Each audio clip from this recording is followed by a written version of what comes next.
Hola, bienvenidos una vez más a una clase digital en la cual vamos a hablar acerca de la historia de la energía eléctrica y el concepto de electricidad a lo largo del tiempo. Bienvenidos y comencemos. Antes de profundizar en nuestro tema de interés para este tercer periodo académico que corresponde a la energía eléctrica y en general a la electricidad, vamos a recordar que en nuestros videos anteriores hablamos de que la energía se presenta de diferentes formas, por lo cual existe una variedad de tipos de energía en los que principalmente reconocemos a la energía cinética, a la energía potencial gravitacional, a la magnética, la energía eléctrica, que es nuestra fuente de estudio, y por supuesto en este planeta que necesita de tanta contribución ambiental, tenemos la propuesta de las energías limpias como conservación ambiental. Por último, es importante tener en cuenta que la energía no se crea ni se destruye, solo se transforma. Este es un importante enunciado que nos hace una ley que se conoce como ley de conservación de la energía. Entonces podemos resumir que la energía es producto de múltiples transformaciones de las diferentes fuentes de energía que existen hoy en día.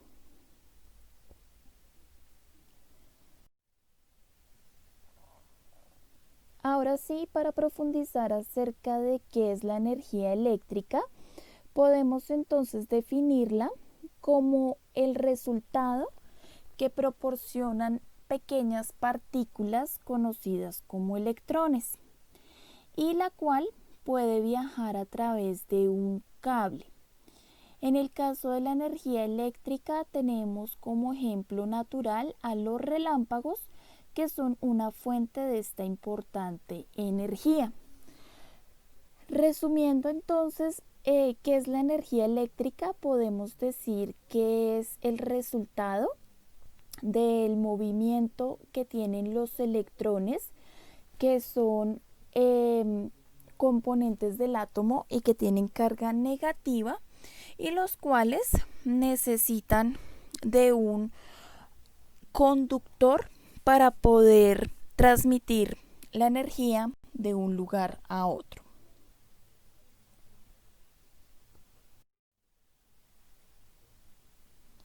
Para entender acerca de la energía eléctrica es necesario que reconozcamos también el concepto de la electricidad. Y la electricidad no es más que la capacidad de transformar una clase de energía no eléctrica, que puede ser energía química, energía mecánica, energía térmica, energía luminosa, entre otras fuentes de energía, en energía eléctrica. Entonces la electricidad es el proceso por el cual pasamos de cualquier tipo de energía no eléctrica a una energía eléctrica, como lo veremos más adelante.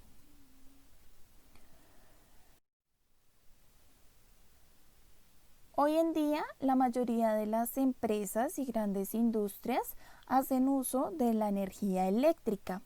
Y para las grandes superficies es importante reconocer que la energía eléctrica se genera a través de unos grandes mecanismos que se conocen como centrales eléctricas, las cuales se encargan de transformar las energías primarias, es decir, todas las energías que no son eléctricas, en energía eléctrica. Este es el primer paso para suministrar la energía eléctrica a un lugar, a una planta o a una fábrica.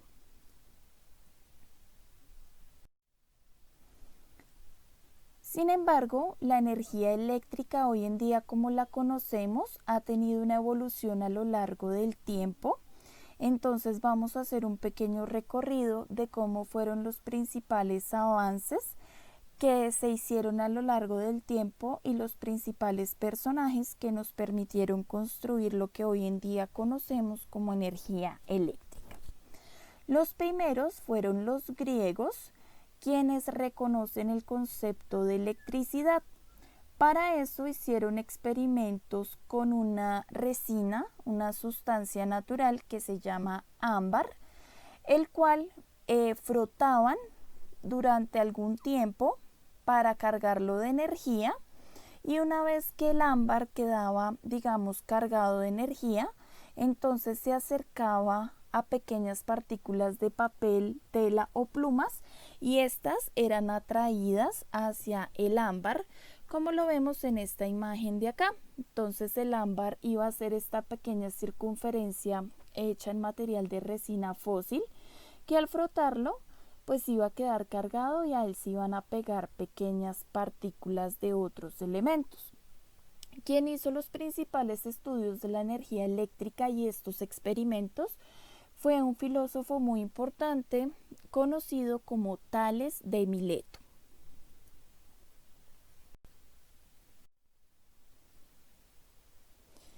En un segundo momento, entonces vamos a tener que para el siglo XVII, un importante físico alemán de nombre Otto von Guericke, pues se caracterizó por crear la primer máquina electroestática. Para ello, pues lo que hizo fue construir una bola de azufre hacia uno de los costados de la máquina. Esta bola de azufre, una vez que la persona aquí daba como movimiento a esta gran rueda, iba a quedar cargada eléctricamente. Y una vez cargada, pues esta bolita podía atraer diferentes elementos gracias a su energía aquí almacenada. A esto se le conoció como máquina electroestática, porque como su mismo nombre lo indica, estático es de estar quieto. Entonces la energía eléctrica iba a estar quieta en esta bolita de azufre, no iba a poder desplazarse hacia otro lugar, ya que esto que la sostenía eran cuerdas que no eran metálicas, entonces no podían sacar la energía de la bola de azufre del experimento del señor Otto von Guericke.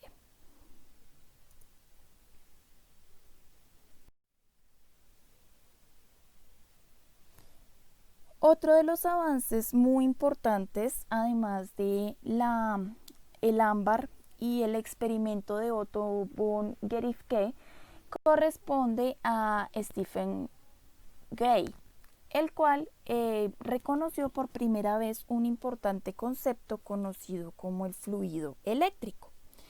Este fluido eléctrico hace referencia al afirmar que la electricidad puede transmitirse de un lugar a otro siempre y cuando sea conducida por un material conductor, que principalmente son los metales, los que tienen una alta capacidad de transmitir la energía. Entonces el señor Stephen Gray descubre que la electricidad se puede transmitir haciendo uso de un hilo metálico, como lo vemos en estas imágenes, lo que le permitió llevar la electricidad de un lugar a otro. Este experimento lo hizo con 200 metros de distancia y se dio cuenta que para lograr el fluido eléctrico era necesario un material metálico o conductor. De ahí surgió la primera diferencia entre materiales conductores y materiales aislantes, que como hemos dicho, pues los materiales conductores, como su mismo nombre lo indica, son aquellos que pueden transmitir o conducir la electricidad con facilidad, mientras que los materiales aislantes son aquellos que no permiten que la electricidad viaje de un lugar a otro. Dentro de los materiales conductores, los principales son los metales, y dentro de los aislantes tenemos otros materiales como el vidrio, la madera o el papel, entre otros.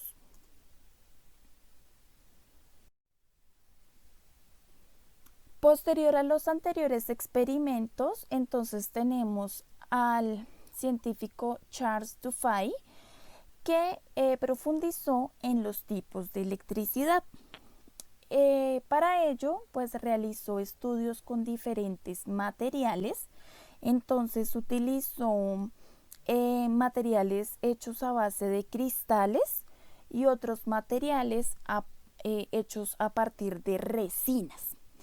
Para eso se dio cuenta que la electricidad en los cristales era muy diferente a las sustancias de resina en las cuales se encuentra el ámbar, y por eso denominó dos tipos de electricidad, denominando a la electricidad vítrea como aquella que se produce cuando se frotan los cristales, en este caso como el vidrio, y la electricidad resinosa cuando se frotan sustancias resinosas como el ámbar. A partir de estos experimentos se dio cuenta de algo que vamos a profundizar en ver acerca de la ley de la atracción y la repulsión.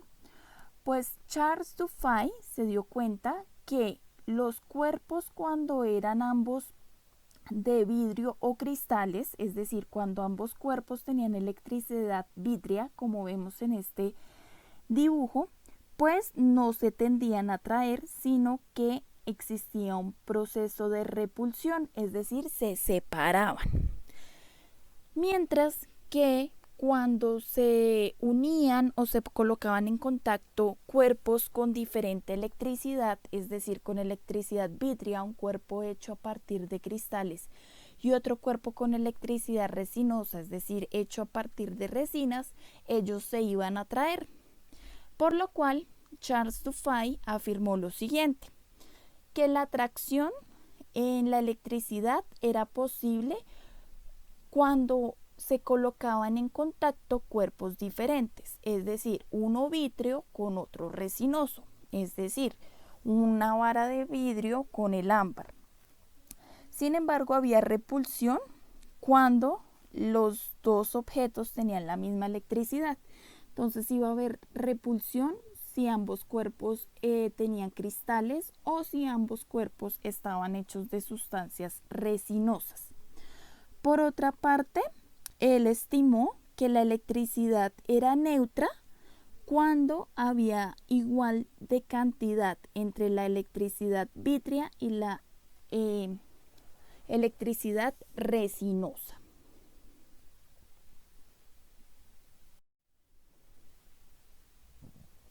El siguiente aporte, muy importante porque nos muestra la forma de los condensadores, los primeros condensadores, fue por Ewald Georg von Kleist y Peter van Muschebach. Entonces estos dos científicos se unieron y hicieron experimentos independientes, y entonces surgió algo que se llama la botella de Leyden. Esta botella de Leyden es el primer condensador. Ustedes se preguntarán, ¿qué es un condensador? Hoy en día el condensador es un tipo de batería que lo que hace es almacenar electricidad.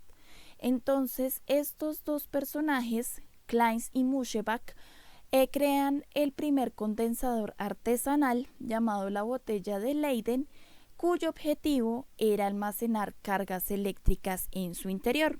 Pero vamos a ver cómo funcionaba bien.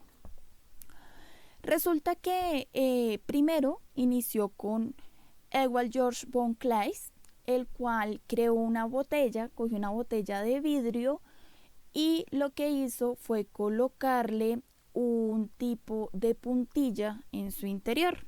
Entonces la puntilla, cuando era cargada eléctricamente, pues tenía la capacidad de que al ser colocada la puntilla en la botella, iba a cargar de electricidad a toda la botella. Y una vez que la botella se acercaba a un cuerpo que también tuviera electricidad, entonces lo que se iba a producir era como un choque eléctrico donde había una reacción como violenta manifestándose como chispas. Con base en ese experimento hecho por Kleist, entonces Muschebach lo que hizo fue tomar una botella de vidrio, cubrirla por dentro y por fuera con una especie de metal, aluminio, y hacer que el vidrio que no conduce bien la electricidad sirviera como aislante entre la capa de metal que estaba dentro de la botella y la que estaba fuera de la botella. Después lo que hizo fue agregar esta varita que encontramos acá, que también iba a ser metálica, y entonces iba a permitir que se cargara de electricidad la botella. Entonces, como el vidrio no iba a dejar perder la electricidad que había al interior de la botella, entonces la botella se convertía en una pila, en un almacenador de cargas eléctricas en su interior, ya que no permitía que éstas se escaparan por la acción del vidrio.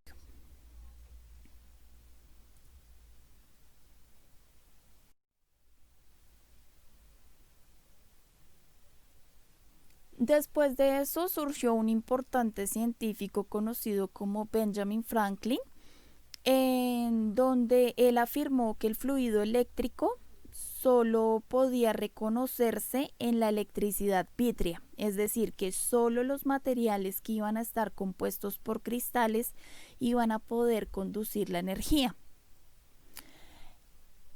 También él estableció que hay cargas positivas y negativas, pero entonces él consideraba que las cargas positivas estaban hechas a partir de, digamos, elementos cristalinos o de vidrio, y las cargas negativas iban a estar en elementos de resinas como el ámbar. Benjamin Franklin fue conocido como el padre del pararrayos porque en 1754 él se dio cuenta que los rayos, esos fenómenos naturales de electricidad, pues era capaz de enviar o de recoger electricidad a partir de ellos. Ellos iban a ser fuentes para obtener energía.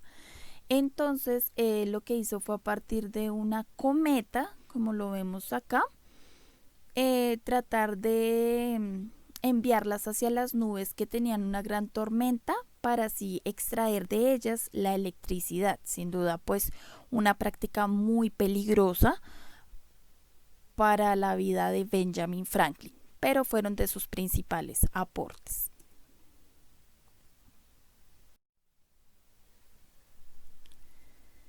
Resulta que hay un hombre muy importante dentro de la energía eléctrica, del cual de pronto hablaremos más a profundidad en otra próxima clase, que se llamó Henry Cavendish. Era un hombre bastante tímido, pero sus grandes experimentos le llevaron a dar por primera vez al mundo científico el concepto de lo que era una carga eléctrica, que lo vamos a trabajar más adelante.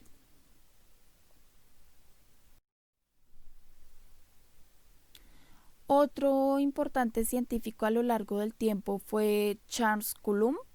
Él creó una ley muy importante que ustedes lo van a estudiar cuando estén en física, que se llama la ley de Coulomb. En cuanto a la química, pues él se encargó de estudiar las propiedades y características de los materiales conductores, es decir, de aquellos materiales que pueden permitir que la electricidad viaje de un lugar a otro, y se dio cuenta que las cargas con signo distinto se atraen y con signo igual se repelen. Esto lo vamos también a profundizar cuando veamos los fenómenos de atracción y repulsión. De ahí que por eso tenemos que las pilas, las baterías, tienen un polo positivo y un polo negativo, el cual debe estar conectado, o más bien debe estar adaptado a las cargas opuestas para que pueda haber un contacto de electricidad y producirse la energía eléctrica.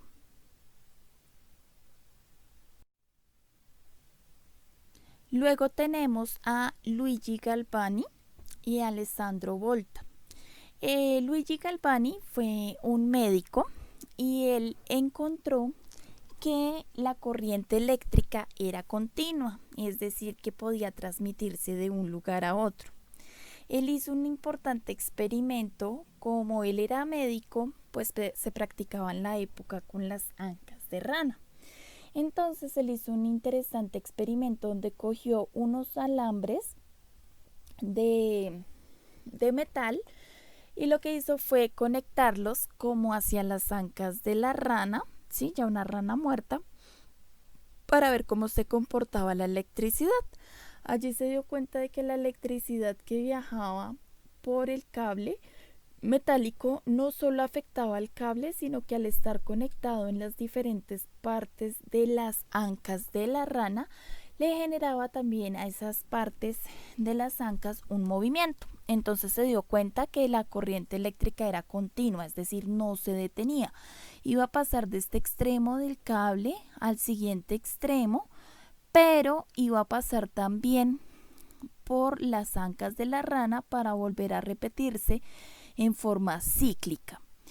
Partiendo de ese experimento, entonces surgió un compatriota llamado Alessandro Volta, y él se dio cuenta que además él podía también producir corrientes eléctricas cuando sumergía dos metales muy importantes en una solución con sal. Si él cogía hierro y cobre y lo sumergía en una solución salina, se daba cuenta que también podía obtener corrientes eléctricas. Y esto lo comprobó al unir en su experimento una barra de hierro con una de cobre, sumergirlas en solución salina y conectarlas a las ancas de la rana. Entonces se dio cuenta que nuevamente la energía seguía fluyendo en forma cíclica.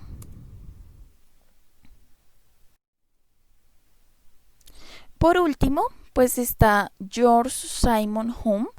Él fue un importante científico que explicó cómo se comportan los circuitos eléctricos o cómo se forman a partir de conexiones con cables, como lo vemos acá, reconociendo que un circuito eléctrico está compuesto por una fuente de energía como la pila, unos conductores como los cables y otros accesorios que nos permiten reconocer que la energía está fluyendo en ese circuito eléctrico, como lo son los bombillos, los timbres, entre otros.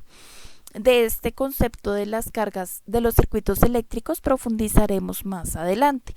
También fue muy importante porque estableció una ley de Ohm, que es bastante interesante en el mundo de la física y que parte desde los circuitos eléctricos y su comportamiento.